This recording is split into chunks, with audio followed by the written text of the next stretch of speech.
Because that means it's a woman who's in his life of trans experience who have expressed to him that that's not how you refer to me. You refer to me as a woman, and that's how he respects you.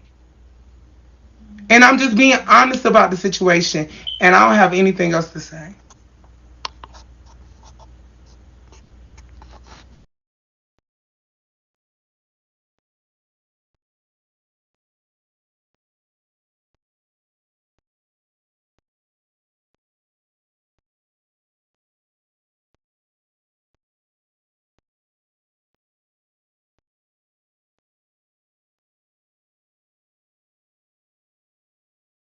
Phone got hot. I'm sorry. Oh, y'all came back. We got like 15 minutes. My phone got hot. Sorry.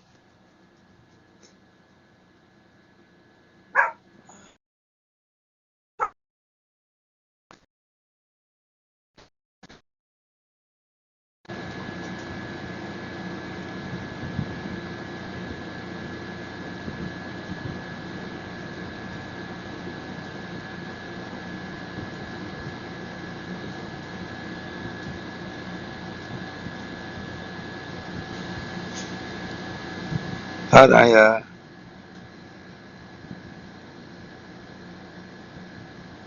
I'm so sorry. I'm My so sorry. my phone My had phone got hot. had got hot.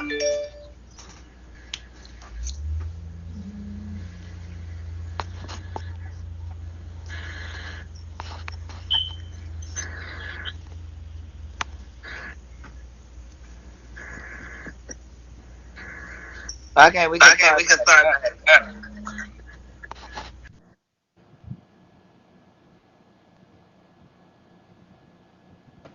Um, I'm 19, so I'm not trying to be insensitive, but why does why do trans women immediately turn to the route of prostitution? That's just my I just always had the question, why is that the first route that we turn to? Maybe I'm not educated on the topic, but I always wanted to know, why is prostitution the first route that a trans person takes?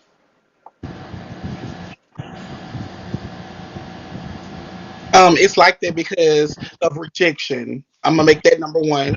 Rejection from your family and people not gonna give us anything. People that don't support us, they're not gonna give us nothing. So we gotta go with what we know. We gotta go, well, we need this, I need this, how am I gonna get it?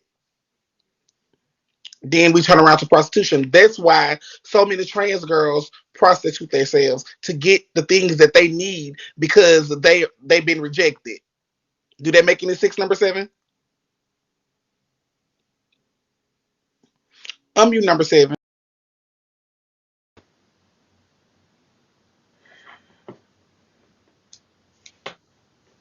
Okay, so I just did realize I was unmuted.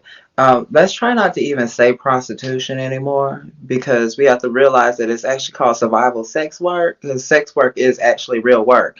We also have to remember that survival sex work is the oldest form of business since agriculture. We have to realize this. So before there was a person working at McDonald's, baby, there was a sex worker. Before there was a president, there was a worker. Before there was somebody cleaning the streets, there was a sex worker, baby. We ain't going nowhere. Okay, we just understand our worth, and our worth is valuable when it comes to the trans community. We're valuable because we're not what society considers the norm. The day we become the norm, guess what? That's when the value starts to depreciate. It's about supply and demand. It's a whole bunch of cis women walking around sitting here proud of who they are, but it's a small little bit of trans people walking around. So therefore, it's more it's the supply and demand function. Now, when it comes to how we get into survival sex work, you have to realize that in certain states there's a lot of restrictions as far as how you can change your gender, changing your name, things of that nature. There are jobs out there who will openly discriminate against you because of the fact that they may see this beautiful woman walking up to them, but because of what the state allows, they may not be able to change their birth certificate. They may not be able to change their identification card. They may not be able to change their name. So when they look at you and be like, oh, okay, you're really cute. Well, what's your name? And they look at your ID. Oh, Bernard. Well, wait a minute. Now they got questions. So there are those discrimination laws, but the thing is, you how are you going to really prove it? You know, this living in Georgia. Georgia is an at will state. They can fire you at will. At will. They don't really need an excuse. All they can say is, oh, well, she had the wrong look for the company, so we're just going to send her on by her way. So, how would you feel if this repeatedly happens to you over and over and over and over again to the point where there's nothing left for you to do but use your body as the resource to make your means? So, that, I mean, there's many different ways of why people get into it, and there's many reasons why people stay into it. But it's not something that should be frowned upon by any means because, baby, some of y'all mamas do it too. That's how you get here. We got to keep in mind that. So while we sit here trying to knock the trans women for it, that's why your daddy gone.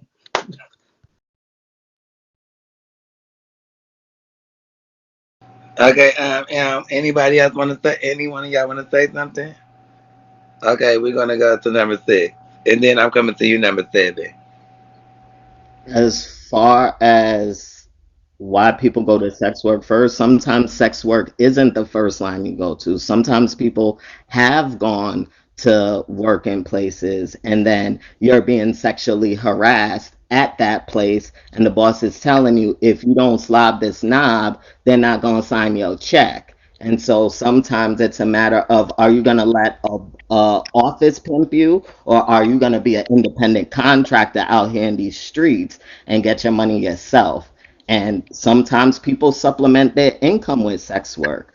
Like, let's be real, the minimum wage in this country is 750. You can't really do a lot with that in most places. So sex work, you don't need a lot of supplies. You're mobile, so it's a job, and people need to respect it as such, like, for real, for real. Thank you. Okay. Number seven.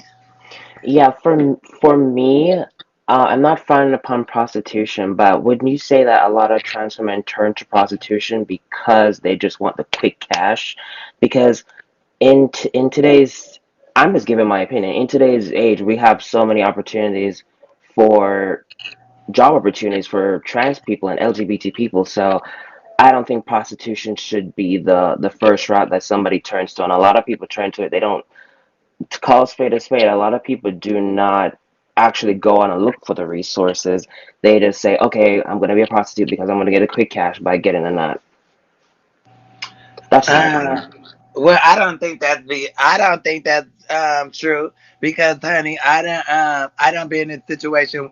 I started prostituting um because I I didn't have nowhere to stay and no, I wasn't accepted in my family. It wasn't just because of the money. It was because this was a way I could survive. Yeah, it's jobs out there, but they wasn't giving us jobs like they are now, and they still really not giving us jobs because a lot of the trans girls only work for the LGBT centers and their resources and things like that. A lot of us don't have a regular job, and I don't think that's the first way that we choose to go to prostituting.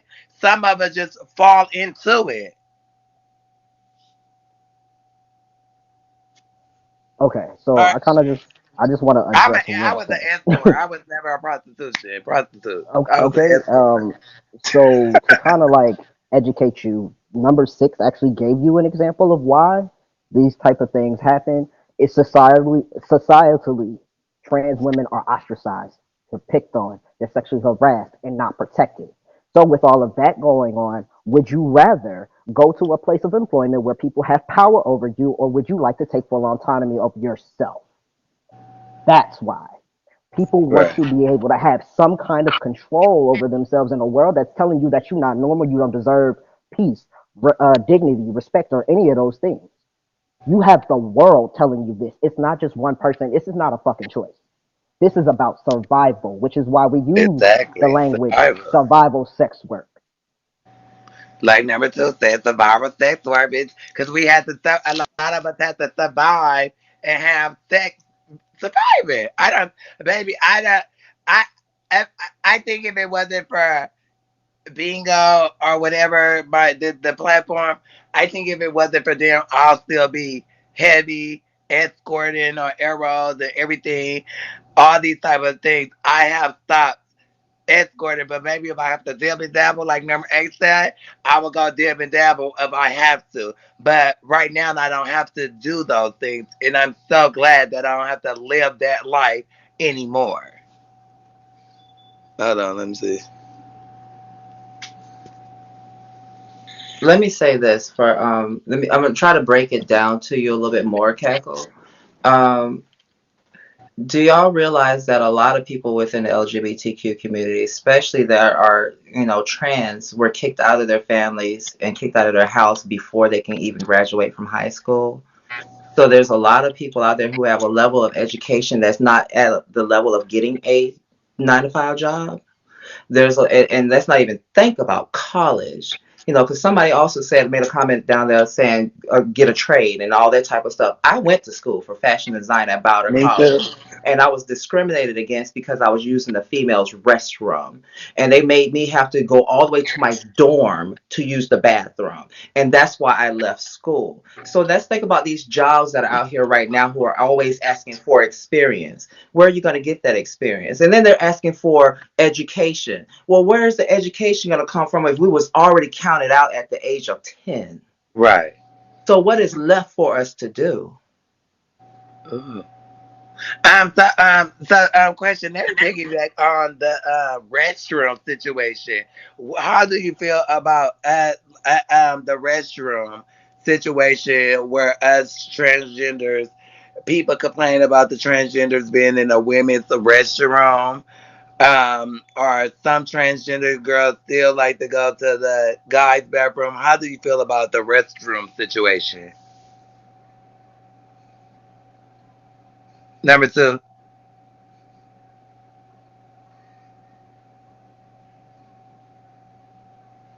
Hello. You can hear Sorry, I you. just I just saw the comment of somebody that went to school with me. But Uh, okay, so how do I feel about the restroom situation?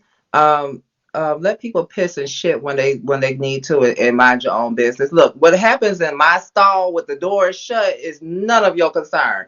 I'm just in that bathroom to pee, poop, wash my hands, and walk by you if you do pass by me. Other than that, that's the only reason why I'm in there. So why does it matter? right. And plus, on top of that, you don't want me in the bathroom with your husband's baby. Trust me, you don't. Okay. Number 3. I feel like that trans women are women. Like it shouldn't be no divide. That's it. Trans women are women.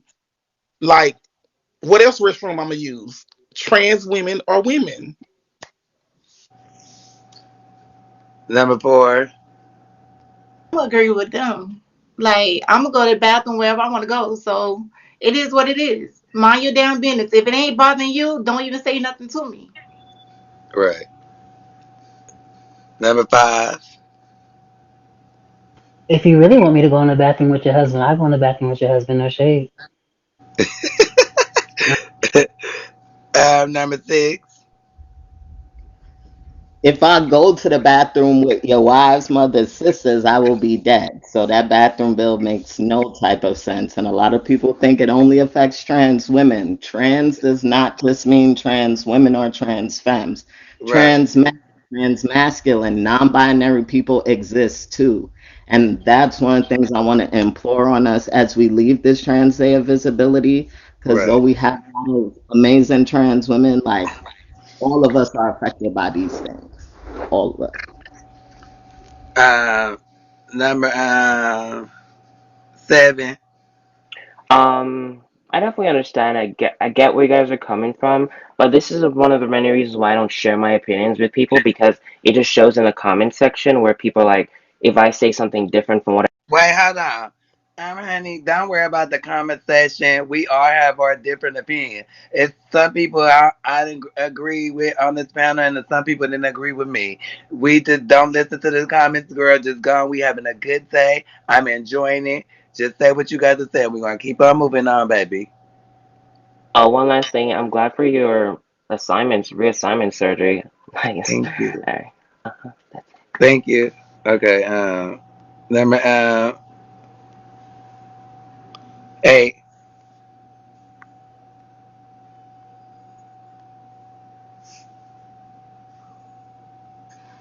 We can't hear you. We can't hear you. We can't hear you.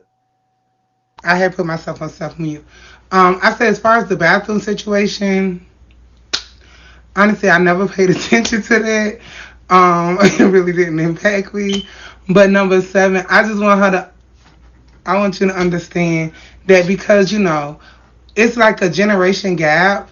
You know what I'm saying? Like now you got people, parents are more accepting of, their kids coming out saying they're trans. You got a lot of people who are, more open to it. In comparison to like when I was coming up, and I'm a 90s baby, so it wasn't really normal back then. So, and like Talia, I think she probably no shade. I'm not gonna say it, but mommy is up there. Um, No, but you're right.